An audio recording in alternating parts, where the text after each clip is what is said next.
Trabaho. Trabaho kaya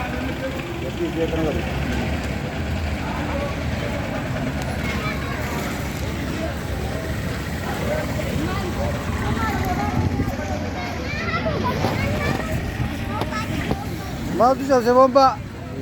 ganti kayo. Eh. Ganti ka sa kamera.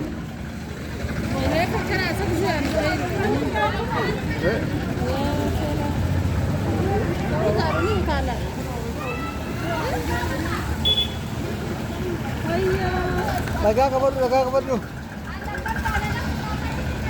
Eh. Robesa di no. Segundo tayo mo rama ganano kon. Eh. Wah, segundo tayo puro ka.